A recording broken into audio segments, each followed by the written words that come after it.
You're listening to Turi Writer's She Said What podcast. I'm Turi, along with Marcy Persky.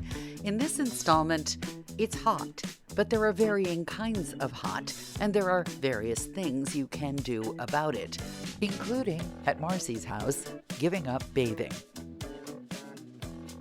The 2001 award that we didn't know anything about that we won for editing, I think it's kind of a scam probably. It's probably like when you would get one of those, you've been selected for Who's Who.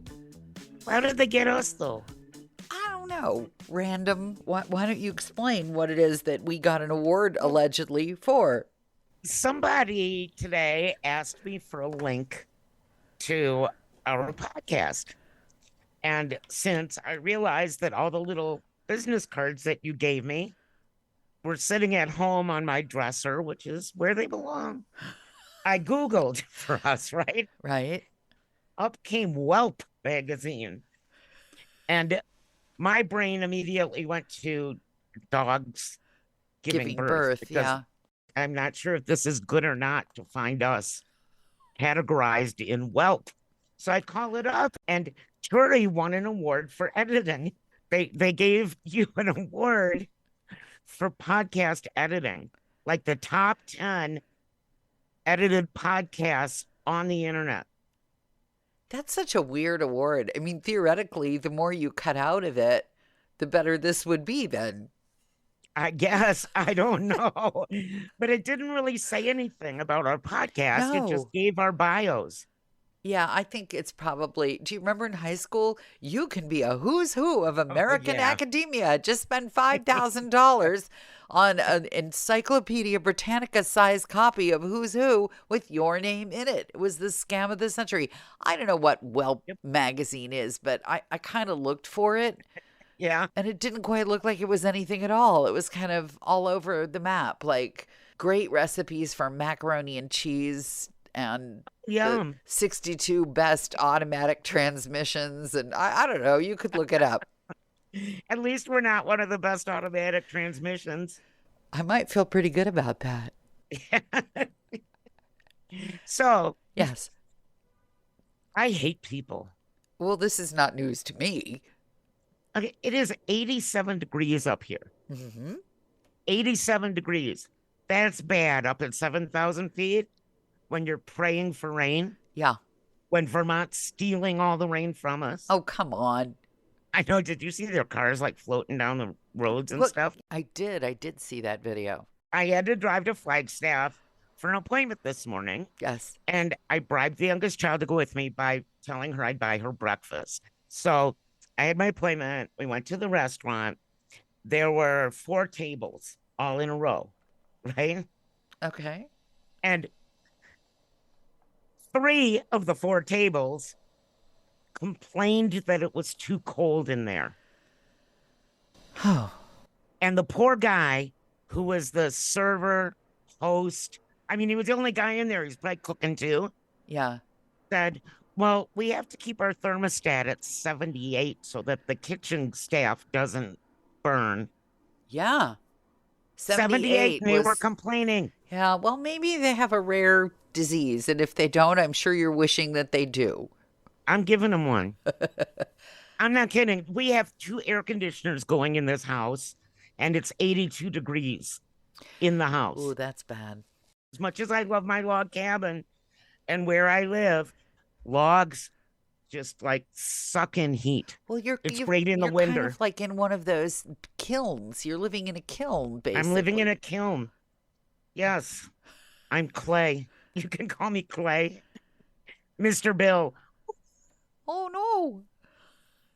As we record this in the middle of July, I think that people's marriages are often tested by extreme weather events. Like, I'm just imagining those people, the conversations in the cars of the people in Vermont as the cars are being washed away. Conversations like, remember when you wouldn't let me get that bass boat? Aren't those life jackets in the trunk? Yes. I'm not making fun of them. No, well, nobody's died yet. So No. far, as we record this, we can still make fun. But, you know, up here for the last, however long I've been here. Yeah. 15 years. Yeah. Jeez. 15 years. It was always right after the 4th of July, the monsoons happened. And I always kind of thought it was because of fireworks. What? Like they shook loose the humidity? Is this your rationale? No, Seriously? no, it's like fireworks go up into the atmosphere, Uh-huh. cause rain. Uh-huh. Yeah. They didn't have any fireworks this year anywhere because Yeah. it's so dry. And guess what? All they had were lasers and drones. Has nothing to do with it. We need to send you a divining rod while we're at it, and maybe a snake charmer. What the heck is wrong with you? No, I think if you look it up, I might be right. No, you're totally not right. Science, my dear, science. Science? Whoever heard of that? Yeah, what's science? Yeah, I'm going to have to send you like an amulet and some crystals you can hang around there. Hey, you know what? That stuff's already all over the place Oh, here. great. Well, fat lot of good it's doing you then. It's not doing much. So the youngest has a new job. What happened You're going to love this. Uh-oh. She is a tour guide for haunted Flagstaff. She's taking people. That's your house, that haunted Flagstaff. Well, I'm not in Flagstaff. Okay. But yes, she's taking people into haunted areas of downtown Flagstaff, like the Monte Cristo Hotel, where Paul McCartney and Elton John both stayed. But Paul McCartney and Elton John are still very much alive. So why would it be haunted exactly? Because it's 1,000,000 years old and there's ghosts. I don't know. So wait, this is the same daughter who insisted that you remove your sister's ashes from her closet because your sister's ashes were talking to her at night? Hey, doesn't that make her the perfect candidate to lead haunted ghost tours? Yeah, she's gonna flip herself out and quit in 5 days. Wait, what kind of weird people spend their hard-earned vacation money on a ghost tour of an old hotel? People do. They come out to, this is like the Wild West. Oh boy. It's the Wild West. I mean, they made all the John Wayne movies down in Prescott. They made some up here. What does that have to do with a ghost tour? Drifter. What does that have to do with a ghost tour? Yeah, he's dead. I don't know. Everybody's dead. Just walk around. There's a ghost tour. It's the Old West. It's the Old West. It's the old Midwest. Why don't we just have a ghost tour on my street? It's ridiculous. They have mob tours of Chicago. It's the same thing as where you're required to tell somebody if somebody's died in your house. Like, why? Why? It just makes no sense. She's getting paid. I don't care. Oh my gosh.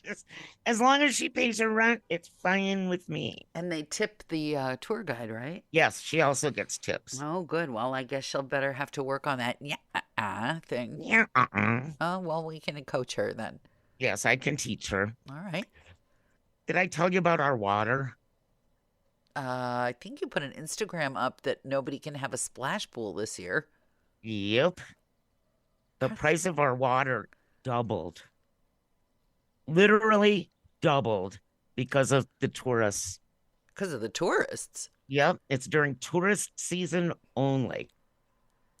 Well, they've got a shower. You want it's bad enough they're stupid. You want them to be filthy too? Yeah.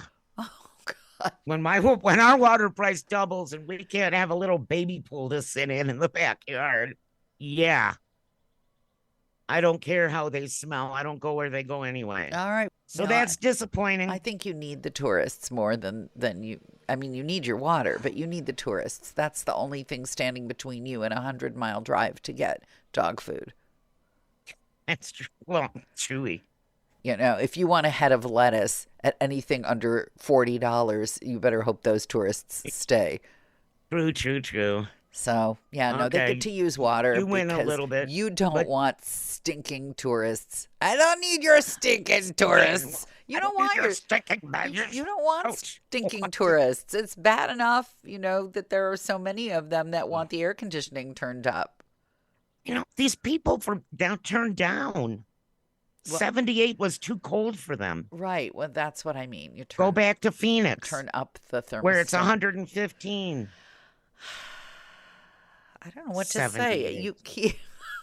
We had a little thermostat war at our house. Do you? Yes. Who wins? Do you need to ask that question, really? I know.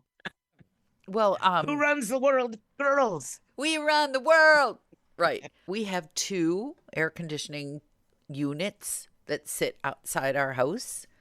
One does the garden apartment and the first floor, and the other does the second floor and the third floor where my studio is. The spousal unit is thrifty, as you know, and energy smart, as fine with me. And we all pick our little battles. I've mounted a war against People's Gas, which is, by the way, the most ridiculous name for a utility company because you can't get at People's Gas.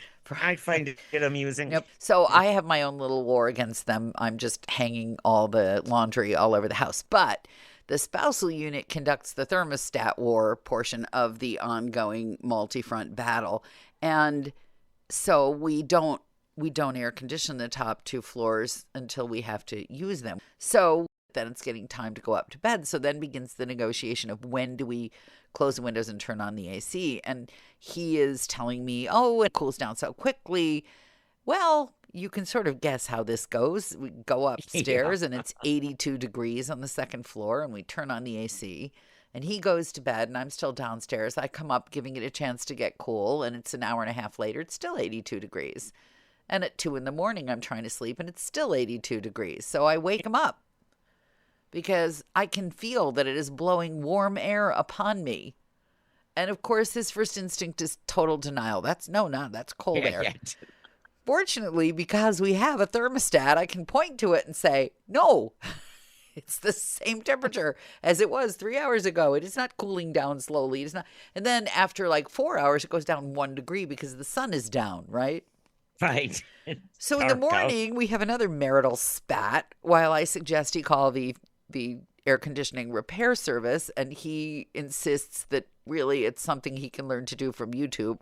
So then I call the air conditioning people, and they inform us that there's a leak, and they can fill it up with the very expensive, soon-to-be banned altogether gas that it runs on. And then they will put a dye in there. And then a few weeks from now, it's going to be another $1,000 day while they figure out where the leak is and if they can fix it.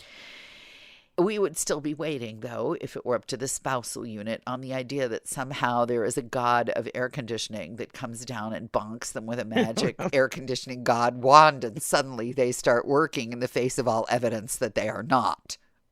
Well, every year at the top of our purchase list, I think I've told you this, central air conditioning is a mini split, yes, yeah. which will give us heat when we're not home and no one's here for the pellet stove, and most of all, air conditioning through the house.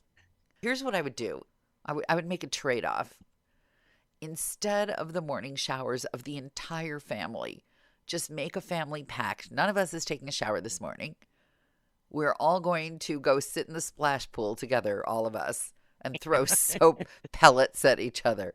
That's what we're going to do today. Even I would do that 100%. Okay. Well, that's 2 out of 3. I know, Frankie. Yeah. Well, Frankie works on construction sites. He really needs a shower. And frankly, you don't want to sit in any splash pool where he is sitting. Sit in a splash no, pool you don't. Frankie, ever. No, ever. No. But for 2 of you, it could work. And there will be a little flushing. That's the other thing. The flushing starts to diminish when the water bill goes up. Not kidding you. I lived in California. They had little signs over everybody's toilet that said, if it's yellow, let it mellow. I'm not going to even tell you what the other half of the sign No, I said. don't want to know. It was gross. Well, the boys pee outside. Well, that's as helpful. You know. Yes. Well, so it's just girls. Just girls. Yeah, so limited flushing. And Eve has a new house coming on Friday.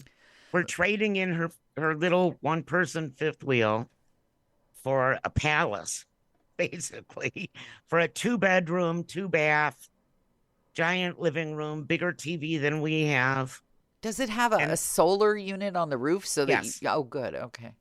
Her boyfriend, who's moving in, is an electrician, so he also can do all that kind of stuff. I would start getting some work done around there, courtesy of the boyfriend. I would say, "Welcome to our property. Here's my list.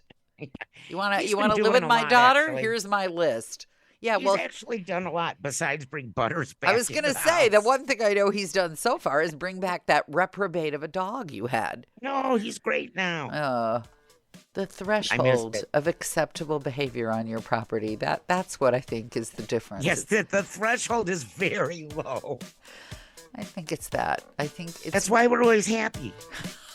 The low threshold. I need to work on that. Assuming you've come this far because you enjoy the podcast, may we recommend my book, She Said What? A Life on the Air. It's available at your neighborhood bookstore or on Amazon. And if you're feeling especially generous, please leave the podcast a good review. Thanks.